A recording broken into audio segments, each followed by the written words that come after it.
Hello friends, I hope कि आप लोग सब अच्छे होंगे। और आज हम बात करेंगे aim of research as scientific activity. Okay, that is problem solving, theory building and prediction. In order to understand what are the aims of research, firstly we have to understand what is research. And as we all know, that it is a careful and critical inquiry or examination in seeking facts or principle or diligent investigation to ascertain something. That is according to Clifford Woody of Michigan University. क्या होता है research? It is a careful and critical inquiry या examination in seeking fact, किसी facts को जानना या किसी सिद्धांत को बनाने के लिए या किसी मेहनती जांच करके किसी चीज़ को निकालने को, किसी एज टू एसरटेन समथिंग, है ना, that is what called as research, है ना. ये क्लिफर्ड वुडी ने कहा है by that is from Michigan University. Okay, so this research is not merely a search for truth but a prolonged, intensive and purposeful search.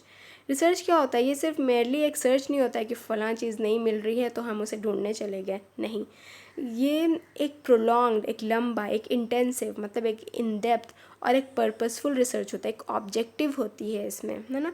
हम एक M लेके चलते हैं, कुछ ऑब्जेक्टिव, कुछ गोल लेके चलते हैं रिसर्च में. Okay, so that is what research is. So what are the aims of research? क्या होता है एम ऑफ रिसर्च? सबसे पहला और जो हमें आज पढ़ना है that is scientific activity. Research का एम क्या है? एक तो scientific activity as it is directed towards the solution of problem, theory building and prediction, right. Then development of generalization, principle और थ्योरीज. डेवलप करना किस चीज़ को? किसी प्रिंसिपल को, जनरलाइजेशन को, मतलब सामान्यकरण जिसको हम कहते हैं, है ना. किसी सिद्धांत को बनाने के लिए हमें एम्स ऑफ, ये क्या है हमारा एम्स ऑफ रिसर्च है. ये one of the basic aim है कि हम कोई भी रिसर्च कर रहे हैं. क्यों? हम ताकि कोई सिद्धांत बना सकें, किसी थ्योरीज डेवलप हो सके, है ना. Rejection of revolution and dogmas. कुछ ऐसी चीज़ें जो ज़माने से चली आ रही है, जो लाइक कुछ ऐसे खुलासे हैं, कुछ ऐसे सिद्धांत हैं जो कि ज़माने से चल रहे हैं, लेकिन वो कहीं ना कहीं उसमें कुछ प्रॉब्लम है, तो उसको एलिमिनेट करने के लिए, उसको रिजेक्ट करने के लिए there is a need for research. Okay, then shotgun investigation, trying something to see what happened. एक शॉटगन इन्वेस्टिगेशन भी होता है ये. क्यों? क्योंकि यहाँ पे हम ट्राइंग समथिंग, मतलब हम कुछ चीज़ ट्राई करते हैं ये चीज़ देखने के लिए कि क्या होगा. मतलब कहीं ना कहीं ट्रायल एंड एरर मेथड भी इसमें होता है. कहीं ना कहीं हम एक्सपेरिमेंट करते भी हैं रिसर्च में. ठीक है, हम ये देखते हैं कि हाँ, अगर ये काम करके देखा जाए तो क्या होगा. जैसे कि मार्स पे अगर हाँ लिविंग हो, अगर मार्स पे हम रहें तो क्या होगा. मतलब इस तरह की रिसर्च होती है ना. तो ये क्या है कि we are trying something to see what happen. Okay, तो this is also one of the aim of research. Elimination of personal bias and defect of tradition. जैसे कि मैंने पहले ही बताया, किसी पर्सनल बायस को ख़त्म करना. ठीक है, किसी ट्रेडिशनल प्रॉब्लम जो है, ट्रेडिशन के डिफेक्ट को ख़त्म करने के लिए there is a research. Okay, enrichment, improvement and suggestion in the field of development. किसी इनरिचमेंट के लिए, ठीक है, समृद्धि, मतलब है ना, किसी इन्रिचमेंट के लिए, इम्प्रूवमेंट के लिए, है ना, कुछ इजाफा करने के लिए, सजेशन के लिए, किसी भी फील्ड ऑफ डेवलपमेंट में, कोई भी डेवलपमेंट की जो फील्ड है उसमें there is a need for research. This all are the aims of research. Okay, so now move to the aim of research as scientific activity. Aim of research as scientific activity is further divided into three, that is problem solving, theory building and prediction. Many new changes have taken place in the field of knowledge in the 21st century due to scientific and technological development, right. आप जैसे कि जानते हैं कि कितने सारे changes आए हैं ना, मतलब in the field of knowledge in this 21st century. किस वजह से? Because of the scientific and technological development, right. तो research is the necessity to move with the pace of this development. Research क्यों ज़रूरी है? क्योंकि इस डेवलपमेंट के साथ हम बढ़ सकें, है ना.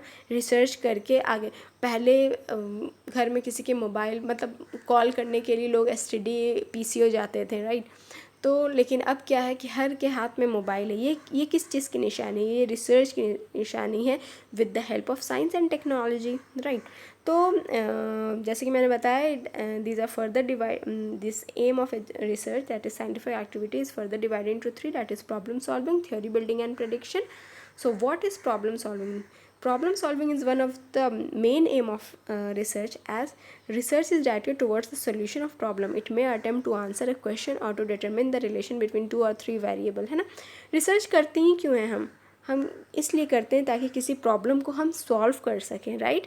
It may attempt to answer a question और to determine the relationship between 2 or 3 variables और 2 or more वेरिएबल्स। देखिए, और यहाँ पे आंसर जो हम किसी क्वेश्चन का आंसर करते हैं या हम रिलेशनशिप निकालते हैं 2 या उससे ज़्यादा वेरिएबल के बीच, है ना। कुछ डिपेंडेंट वेरिएबल होता है, कुछ इंडिपेंडेंट वेरिएबल होता है, उनके बीच रिलेशनशिप निकालना, ये भी एक प्रॉब्लम सॉल्विंग है। There are various type of research as we all know. कुछ हिस्टोरिकल रिसर्च होता है, हिस्ट्री के बेसिस पर हम प्रॉब्लम को सॉल्व करने की कोशिश करते हैं, है ना। एंड देन डिस्क्रिप्टिव रिसर्च होते हैं। डिस्क्रिप्टिव रिसर्च में हम केस स्टडीज़ के थ्रू और सर्वेस के थ्रू, क्वेश्चनर के थ्रू, इंटरव्यू बेसिस पर और बहुत सारे तरीके हैं, उनके थ्रू हम आपके प्रॉब्लम को सॉल्व करने की कोशिश करते हैं डेटा कलेक्शन के थ्रू। एंड एक्सपेरिमेंटल रिसर्च जो होता है, एक्सपेरिमेंटल रिसर्च में हम डिपेंडेंट इंडिपेंडेंट वेरिएबल होता है, उसके बीच रिलेशनशिप निकाल कर उस प्रॉब्लम को सॉल्व करने की कोशिश करते हैं, जो हमारा गोल या हमारा जो ऑब्जेक्टिव होता है, राइट। तो problem solving is one of the aim of research. Research involve the quest for answer to unsolve problem, है ना. यहाँ पे क्या होता है, किसी अनसॉल्व प्रॉब्लम को हम सॉल्व करते हैं, ठीक है. Pushing back the frontiers of ignorance is it's goal and originality is frequently the quality of a good research project, है ना.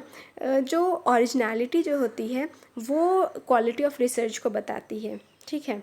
However previous important studies are deliberately repeated using identical or similar procedure with different subject, with different setting and at different time, ठीक है.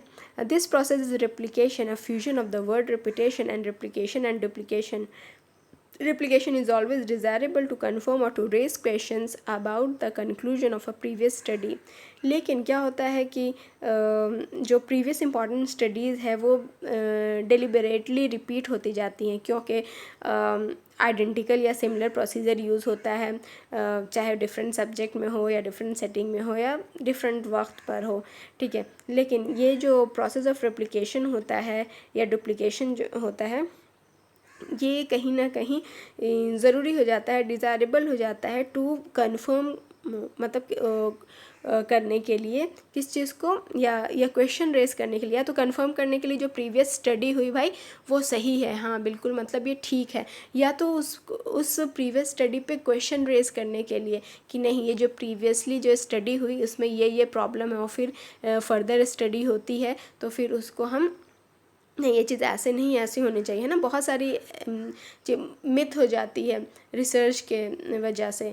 फिर उस पर जब नए लोग लगते हैं या नई स्टडीज़ होती हैं तो वो पुरानी रिसर्च को, वो ओल्ड थ्योरीज जो होती हैं, ओल्ड रिसर्च को जो होते हैं उसको हटाया जाता है, उसको मिटाया जाता है, या मतलब, ठीक है. तो ये भी मतलब एक जो रिसर्च, एम ऑफ रिसर्च क्या होता है प्रॉब्लम सॉल्विंग में, पुरानी चीज़ों को या जो पुराने रिसर्च हो चुके हैं उसको अपग्रेड करना, है ना.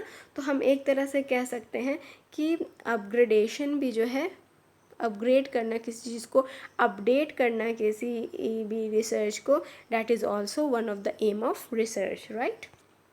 Theory building. Research emphasizes the development of generalization principle or theories that will be helpful in predicting future occurrence. Research usually goes beyond the specific object group or situations investigated and infers characteristic of target population from the sample observed. देखो, research जो है उसका क्या M है, that is the development of generalization principle और theories, है ना. theory building is also one of the main aim of research, है ना. हम रिसर्च कर क्यों रहे हैं, सिद्धांत बनाने के लिए, राइट, जिससे हम फ्यूचर भी प्रेडिक्ट कर पाते हैं, ठीक है. और ये रिसर्च जो है वो सिर्फ लिमिट टू डैट सैम्पल नहीं होता है ना, वो टारगेट पॉपुलेशन से भी ज़्यादा मतलब वो जनरलाइज हो जाता है, ठीक है। सो research goes beyond the specific object, है ना, ग्रुप्स और सिचुएशंस इन्वेस्टिगेटेड। अगर हमने किसी चीज़ को हमें रिसर्च करना होता है तो हम एक पॉपुलेशन सेलेक्ट करते हैं, उस पॉपुलेशन से हम सैम्पल सेलेक्ट करते हैं, लेकिन जब उसका कंक्लूजन, जब उसका हम रिजल्ट निकलता है तो वो क्या होता है, एक सिद्धांत बन के सामने आता है, वो एक थ्योरी बन के सामने आता है, ठीक है। Research is more the information retrieval, the simple gathering of information, है ना। रिसर्च सिर्फ एक इन्फॉर्मेशन रिट्रीवल नहीं है, बस किसी इन्फॉर्मेशन को निकाल लेना रिसर्च नहीं कहलाता है, या सिंपली किसी इन्फॉर्मेशन को गैदर कर लेना रिसर्च नहीं कहलाता है। Although many research department gather and tabulate statistical information that may be useful in decision making, these activities are not properly termed as research. देखिए, बहुत सारे रिसर्च डिपार्टमेंट ऐसे हैं जो कि स्टैटिस्टिकल इन्फॉर्मेशन को टैबुलेट किए हुए हैं और अपने जो उनकी शेल्फ हैं, उनकी जो लाइब्रेरीज़ हैं, उनमें वो किताबें, जो रिसर्च हैं, वो जो थ्योरीज हैं, जो थीसिस हैं वो बस रखी हुई हैं शेल्फ में, ठीक है। तो वो रिसर्च नहीं कहलाएंगी, क्योंकि उसमें से मेयरली यूज़ हो रहे हैं डिसीजन मेकिंग के लिए, है ना। जब तक वो इम्प्लीमेंट नहीं होती है वो रिसर्च तो किसी काम की ही नहीं है। तो मतलब रिसर्च को आप ये ना समझ लें कि बस इंफॉर्मेशन रिट्रीवल है, नहीं, अगर हम उससे डिसीजन मेकिंग कर रहे हैं, दैट इज़ व्हाट रिसर्च, ठीक है। मतलब अगर थ्योरी डेवलप हो रही है, दैट इज़ रिसर्च, ठीक है। Prediction, that is the third aim of research under the section of scientific activity. Research involve hypothesis, right, that is actually a proposition, prediction or a reasonable guess based on the available evidence, ठीक है। Prediction M of research क्यों है, क्योंकि research क्या involve करता है, hypothesis, है ना, जो कि क्या है, एक रीजनेबल गेस होता है ना, एक प्रेडिक्शन होता है, ठीक है, किसी भी अवेलेबल एविडेंस का। हम कोई भी रिसर्च करते हैं तो उसमें कम से कम 2 हाइपोथेसिस तो होती है, मतलब 2 हम रीजनेबल गेस तो करते हैं, हाँ या ना वाला, राइट। कि मान लो कि अगर हम रिसर्च कर रहे हैं या कोई स्टडी है हमारी, उसमें we are studying about the self concept of student in relation to their academic achievement. So hypothesis क्या बनेगी, there is no relationship or there is no correlation between the self concept of student with their academic achievement, or there is a correlation between self concept and academic achievement of the student, है ना। तो 2 hypothesis तो बनती ही हैं, okay, एक no वाली और एक ऑल्टरनेटिव मतलब येस वाली। तो हम फिर ये दोनों में चेक करते हैं, मतलब ये दोनों क्या है, ये दोनों एक प्रेडिक्शन है, राइट, ये दोनों एक प्रेडिक्शन है। हम उसे उसी के थ्रू हम चेक करते हैं, रिसर्च करते हैं, एंड मतलब ये टेंटेटिव सॉल्यूशन होता है टू द प्रॉब्लम, ठीक है। फिर उसके बेसिस पर हमारा कंक्लूजन निकल कर आता है कि yes there is a correlation और the relationship between self concept और academic achievement of the student, ठीक है। और इस तरह से हम उसको चीज़ को जनरलाइज कर पाते हैं, ठीक है। This tentative solution to the problem guides the researcher to move और to ascertain direction for collection of data, है ना। उसी टेंटेटिव सोल्यूशन के थ्रू हम डेटा कलेक्शन करते हैं, right. Once data are analyzed and hypotheses are tested, final hypothesis or theory is formulated, है ना। जैसे ही वो डेटा एनालाइज हो जाता है तो और हाइपोथेसिस टेस्ट होता है ना, नल हाइपोथेसिस है या ऑल्टरनेट हाइपोथेसिस, हम उसको चेक करते हैं and then theory is formulated, right. तो जैसे कि मैंने बताया आपको, सो इस तरह हम इसको प्रेडिक्शन भी जो है वो एम ऑफ रिसर्च होता है, ठीक है। तो research enable us to make valid assumption, suggestion and conclusion. और इस तरह से रिसर्च क्या होता है, हमें एक वैलिड एजम्पशन देता है, सजेशन देता है और कंक्लूजन देता है। तो अगर हम किसी चीज़ को एजम्पशन भी अगर हम किसी चीज़ का बना रहे हैं तो वो भी क्या एक प्रेडिक्शन है। हमने किसी चीज़ को अज्यूम किया, हाँ, हमने किसी चीज़ के बारे में सजेशन दी, कंक्लूजन निकाला, लेकिन जब तक वो इम्प्लीमेंट नहीं होता है वो तो एक तरह का प्रेडिक्शन ही है, राइट। तो रिसर्च क्या करता है, हमें एक प्रेडिक्शन देता है, एक एजम्पशन देता है। और ये किस तरह से सॉल्व होता है, ये मैंने यहाँ पे साइकिल भी बनाई हुई है, जैसे कि मैंने पहले आपको बताया कि हाइपोथेसिस हम डेवलप करते हैं, है ना। अब ये हाइपोथेसिस हमने डेवलप किया वो डिडक्शन के थ्रू, मतलब जनरल टू पर्टिकुलर ठीक है, प्रिंसिपल के थ्रू हम उस चीज़ को प्रेडिक्ट करते हैं, प्रेडिक्शन होता है, and then with the help of observation we test the prediction, है ना, वो प्रेडिक्शन को हम टेस्ट करते हैं, ठीक है। वो उसके बहुत सारे मेथड होते हैं, है ना, डेटा कलेक्शन होता है, देन स्टैटिस्टिकल मेथड्स होते हैं, ठीक है, उस तरह से प्रेडिक्शन किया जाता है, and then with the help of induction we finalize the hypothesis, ठीक है, and in that way theory is developed. Okay, so है ना, then the final hypothesis or the theory is formulated, right? So let's move to the conclusion. Research is characterized by patient and unhurried activity. It is rarely spectacular, and the researcher may accept disappointment and discouragement as he pursues the answer to difficult question. ठीक है, research जो है वो एक patient और unhurried activity है, right. It is rarely spectacular, ये बहुत ही कम इतना दर्शनीय होता है, और and the researcher may accept disappointment and discouragement as he pursues the answer to difficult question. बहुत इसमें डिफ़िकल्टीज़ आती हैं जो कि 3 से 5 साल लग जाते हैं, राइट। बहुत लोगों को एक डिसअपॉइंटमेंट भी हो जाती हैं, डिस्करेजमेंट भी हो जाती है while they are under research of something, right.